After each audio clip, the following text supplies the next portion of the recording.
historic moment in the 2016 presidential race. A year-long FBI investigation into Hillary Clinton's email server scandal is over, ending with a devastating account of how the former Secretary of State has systematically misled the American people for 16 months about almost every facet of this scandal. Good evening and welcome to the Kelly File, everyone. I'm Megyn Kelly. More than 16 months ago, Americans learned that Secretary of State Hillary Clinton was conducting the business of the U.S. government from a private email account managed on her own private email server kept at her home in New York, outside the purview of the federal government or its controls for classified communications, immediately sparking concerns that the nation's top diplomat may have compromised America's top secrets.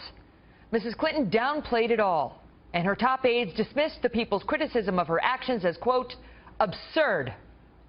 The FBI launched an investigation, and hours ago, FBI Director James Comey announced his agency's findings. The FBI director finding the evidence does not support criminal charges against Mrs. Clinton, but absolutely supports a finding that she misled the American people over and over and over again while under federal investigation. For example, Mrs. Clinton argued right from the get-go that she never sent or received any classified information on her personal email. Watch.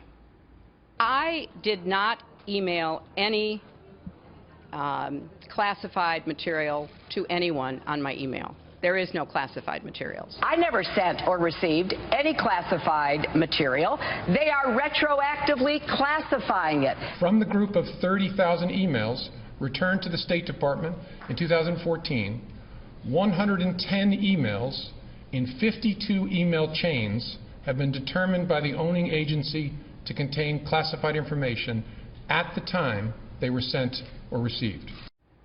They were classified at the time they were sent or received.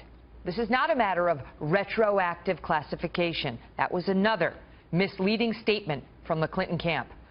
Next, Mrs. Clinton's repeated claim that she turned over all official emails to investigators and that the American people could trust her, that there were none lurking on her private server or inappropriately withheld from the State Department once she got caught with the private server, that she was hiding nothing. Well, listen to that. I have absolute confidence that everything that could be in any way connected to work is now in the possession of the State Department. The FBI also discovered several thousand work-related emails that were not among the group of 30,000 emails returned by Secretary Clinton to State in 2014. In any way, it was turned over, except the FBI director says no. Some of these work-related emails she failed to turn over were actually also classified, according to Director Comey. Next, Mrs. Clinton said that she only used a personal email because she didn't want to carry more than one email device. Thought it would be easier to carry just one device for my work and for my personal emails instead of two. Secretary Clinton used several different servers and administrators of those servers during her 4 years at the State Department. And she also used numerous mobile devices to send and to read email on that personal domain. Next, Mrs. Clinton claimed her unprecedented email setup was permitted by the rules. It was allowed, and the rules have been clarified since I left about the practice. None of these emails should have been on any kind of unclassified system. They were extremely careless in their handling of very sensitive, highly classified information. The FBI director went on to say that no reasonable person in Secretary Clinton's position could have believed that they were acting appropriately. Next, Mrs. Clinton has repeatedly assured the country that America's secrets were safe, despite their presence on her home server. It had numerous safeguards. It was on property guarded by the Secret Service, and there were no security breaches. We assess it is possible that hostile actors gained access to Secretary Clinton's personal email account.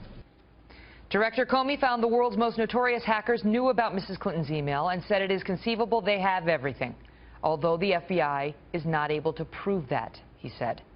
However, after all that, Director Comey said he had to conclude that the former Secretary of State likely committed no crime here.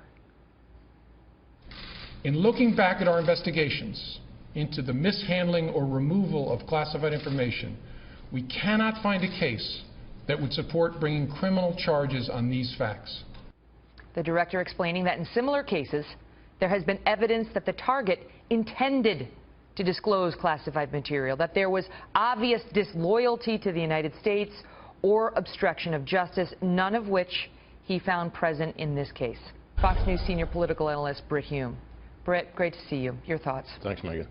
Well, you did a very good job there of setting forth just how Comey's statement just blew up this tissue of lies that has been told by Secretary Clinton throughout this case, ending, of course, with his conclusion that while, as he put it at one point, there is evidence of potential violations of the statutes regarding the handling of classified information, then he goes on to say our judgment is that no reasonable prosecutor would bring such a case. So he didn't really find necessarily that she hadn't committed a crime.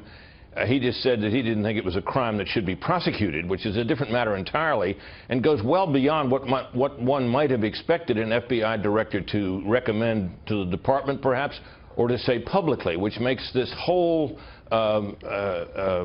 procedure today more than a little unusual, Megan, because if you think about it, if he didn't think it was worth prosecuting, all he had to do, when you think about it, is simply turn over his findings to the Department of Justice and leave it to the Department of Justice to make what he described as a prosecutive decision. He declined to do that. In fact, I think what he probably thought, Megan, was that if he did that, there wasn't any chance that the department would bring charges. And if you start thinking about the Obama Justice Department, with Loretta Lynch at its head, formerly headed by Eric Holder, the most credible person in the whole place that anybody's ever heard of is James Comey of the FBI. And it's not too much to suggest here, it seems to me, Megan, that he has placed his credibility at the service of what he knew would be the ultimate outcome of this case once it was referred to the Justice Department. And in that sense, he did this administration, this Attorney General, and perhaps it's not unfair to say Hillary Clinton a very great service, although, as I say, he did blow up her whole network of lies that she told over time. Well, I mean, he seemed to be saying, we're going to get into the law after you in our next segment, but he seemed to be saying to me, this is how I interpreted it, that no reasonable prosecutor would bring a case like this because the history doesn't support cases like this. When these cases are brought, it's for intentional actions that undermine the security of the United States. And if you look at the ones that have been brought, it's where somebody intentionally stole documents from their government agency, downloaded them on their personal device, kept them at home, lied to the FBI when they got caught, tried to throw the device into a river, that kind of thing. And he is right that there isn't a case that looks much like this one. However, the recitation of the lies, Britt, I mean, he didn't have to do that. No, he didn't. And I think in that sense, he did. Basically what he said is she did everything short of a crime and then lied about it all the way. While she was being investigated. I don't know if she lied to him, but she repeatedly told the American people a bunch of nonsense. Well, that's true. I mean, and this sets that forth completely. One thing that he didn't quite get to is you notice along the way, Megan, Secretary Clinton changed her claim from there was no classified information to there was no information marked classified, and that was a complete deception from the jump, because information is not classified because it's marked. It's marked because it's classified. And he took that on directly. Well, he basically blew that up, too, if you think about it. But, Britt, what do you think? And you've been saying that all along, and he agrees with you, and not with Mrs. Clinton, who also knows better. But my question for you, Britt, is whether this makes any difference. Her dishonesty numbers are already through the roof. The Democrats, so far have not shown a huge inclination toward Trump. So how does this play in the political race? Well, look, there's still a significant body of undecided voters out there, enough to make the election go one way or the other. And this takes out of Hillary Clinton's arsenal any effective weapon claiming that Donald Trump is irresponsible and possibly reckless. She has now been found by the Federal Bureau of Investigation to have engaged in extreme carelessness in the handling of the nation's most sensitive information. That is really damning. It would, under ordinary circumstances, it would rule out a candidate for president. But this is a peculiar year under peculiar circumstances. She's up against a candidate who's got about 40% support, and he seems to have trouble breaking out of that, and is distrusted by many voters. But make no mistake about it, she carries this burden into the fall, and it will be with her all the way, and it is all kinds of fuel for the Trump campaign if it uses it effectively. All they need is Director Comey. I mean, that's all they need is him. He should be in every ad Trump runs, because Trump doesn't have to say a word. He just has to point to the director of the FBI. Britt, it's good to see you. Thank you, Megan.